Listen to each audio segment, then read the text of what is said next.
Today's video comes as a request from Twitter asking me to do my top 10 Xzibit songs, which I'm more than happy to do because Xzibit is one of my favourite rappers. But if you want to request someone for me to do a top 10 list on, go head over to my Twitter, send me a tweet, and we'll see what we can do.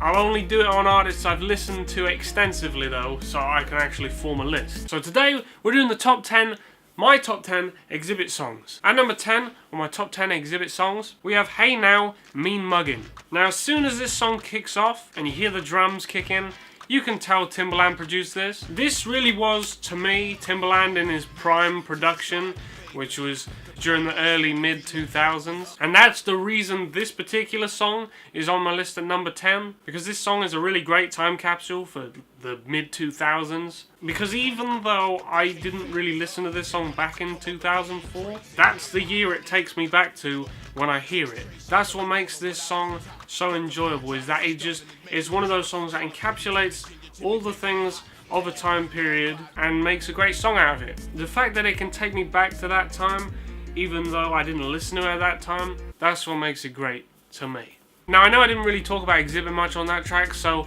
we're going to move on to number 9, which is Movies. This is actually the most recent track I have on this list, because this is from Xzibit's most recent album, the 2012 album Napalm. Now this song features a lot of greats. It's got The Game.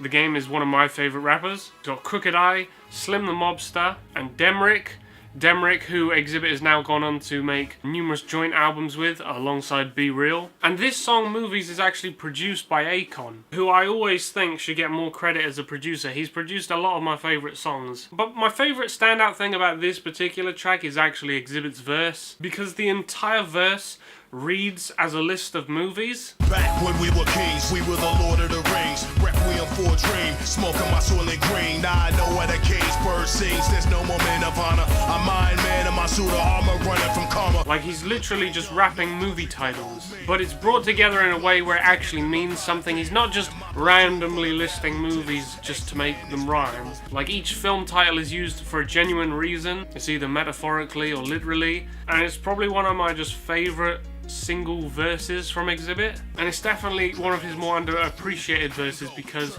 not a lot of people listen to Napalm compared to the rest of his albums. So I definitely recommend going and checking out the song Movies. It's well worth a listen for the production, for the features, and above all else for Xzibit's verse. So go check it out. Now, 10 years prior to that song, we have our next song at number 8. The first track from the Man vs. Machine album, Release Date. Release Date is a slow, sinister sounding storytelling track that serves as the intro to the album. It paints a vivid picture of the prison experience, something I'll be honest, I am not massively familiar with, having never been to prison. But it's a really focused and engaging track. I wouldn't call it a storytelling track, but it's a very focused subject matter on the song, and it's got some really slick production from Rockwilder. Now, switching to a very different scene, at number 7, we have a track from Xzibit's first album, At the Speed of Life. Now, the track at number 7 is The Foundation, which is a track that plays as a letter from Xzibit. I don't know why I'm pointing at myself, I'm not Xzibit. Plays as a letter from Xzibit to his young son, with Xzibit giving his son life lessons and advice throughout the track. And this song's effective because it doesn't come across as cliche or corny. It serves as a very personal and humanizing track for Xzibit, effectively showing a slightly softer, more family-focused side to him on his first album. But like I said, it's shown in a realistic and not forced kind of fashion. So that's why I appreciate this song. It's also got a really nice emotional keyboard instrumental. I'm always a sucker for that. At number 6, we have a track from Xzibit's second album, 40 Days and 40 Nights. And it's actually the first track from that album, Chamber Music. Now I always found this was a great hype track. I love a track that hypes you up for the rest of the album. This is a really good hype track. It's also a great weightlifting track because it's just got such powerful drums. It actually samples its drums from the Queen song We Will Rock You, which I had no idea of for quite a while. But it means you've got these really powerful drums combined with Xzibit's very gravelly voice, which, like I said, results in a really great track to pump you up and get you like hyped for the rest of the album, but also for anything you want to do in the day. At number 5, we actually have a bonus track from the Man vs. Machine album, Hit You Where It Hurts. It's a menacing fight anthem, so if you're about to go punch something or hurt someone, this might be a good track to listen to first. It's nothing too deep, it's just a fun gangster rap track with some great rhyme schemes and a really simple but catchy chorus. Make shit happen, stomping, smashing, owning, cracking. Who want action? Pistol packing, fuck relaxing, hit you where it hurts. I don't have too much to say about this song, to be honest. It's just a really fun track that I listen to a lot, so it had to go on the list of my personal favourites, because even though it's not like one of his most popular tracks, it's just a fun standout song for me personally. And at number 4, we have the track Beware of Us. This is another track that in some ways I love for the similar reason I love Mean Muggin', because I just love how this track sounds. I love the synth horns that introduce the song. I love all the other synths that play through this track, both melodically and sonically. They just sound great to me. And like the last track I just mentioned, it's got a really fun, catchy chorus that's just easy to, you know, go along with. It's a song that does sound very much of its time, which was 2004, but I don't care. I really love this song along with a lot of the other tracks from Weapons of Mass Destruction.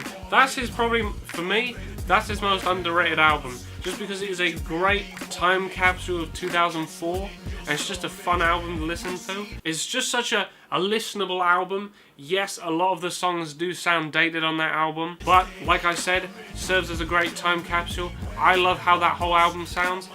Go check it out. And speaking of Weapons of Mass Destruction, at number 3, we have the first track from that album, which is LAX. The shotgun fanatic, you right back at it. You get mopped and dropped like a filthy habit.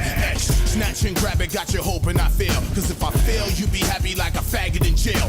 Which is another great fighting or weightlifting track. And this is actually the song that got me into Xzibit's music. I had not heard Xzibit before this, because as a 10-year-old British kid with no internet, I heard this song in a Need for Speed game, and I was a fan ever since. I love the rhyme scheme in this track, especially on the second verse, which I think actually served as a template for a song he would later do, 2 years later. The song Concentrate, which would feature on his Full Circle album, which doesn't actually have any songs on this list, but it's still a good album. Now at this point in the video, I think a lot of Xzibit fans are going to be maybe quite annoyed that I haven't featured any songs so far from the most popular album that Xzibit ever released, which is Restless. But fear not, because at number 2 we have Loud and Clear, which is actually the last track on the Restless album, and produced by West Coast legend DJ Battlecat, who provides an eerie and emotional instrumental that is at the same time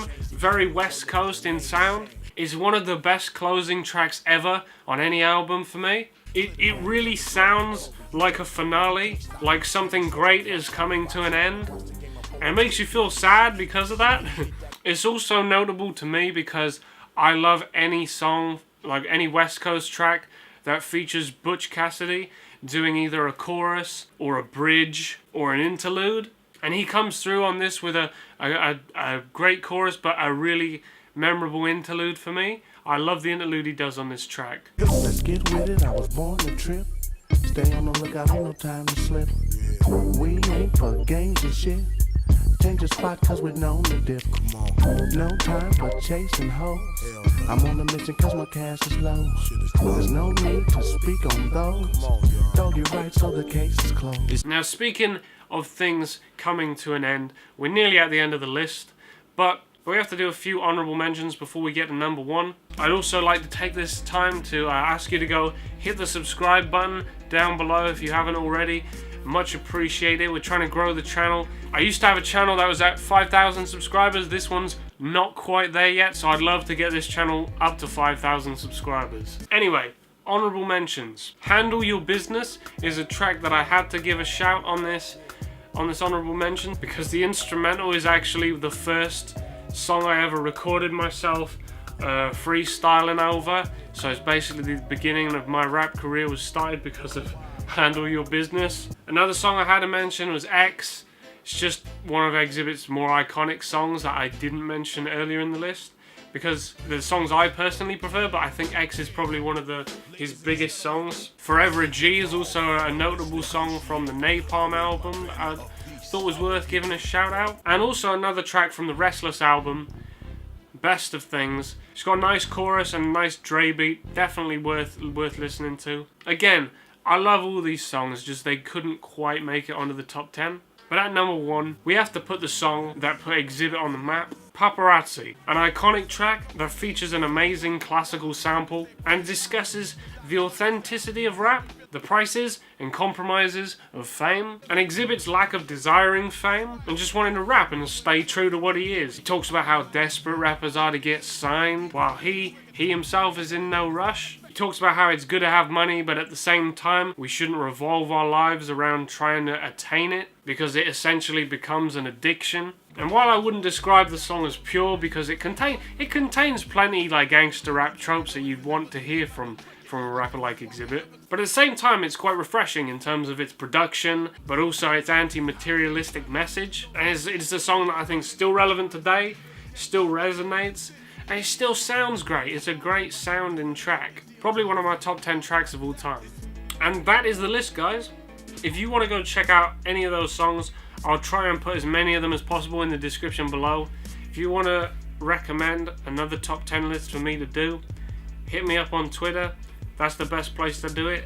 Follow me on Twitter. All those links are in the description below as well. And I hope you enjoyed this video. I actually really enjoyed making this because I had to go back and listen to some Xzibit, because I hadn't listened to him for a few months, and I always love listening to Xzibit because he's one of my favourite rappers. Thank you for watching, guys. I'll be trying to stay more regular, uploading videos for the rest of the year. We will see. But I will see you guys hopefully next week with a new video. Catch you guys later, and make sure, once again, hit the subscribe button. See ya. I think that I'm panicking. Sweaty dripping from a ride. I don't know what is happening. Can't control what's happening.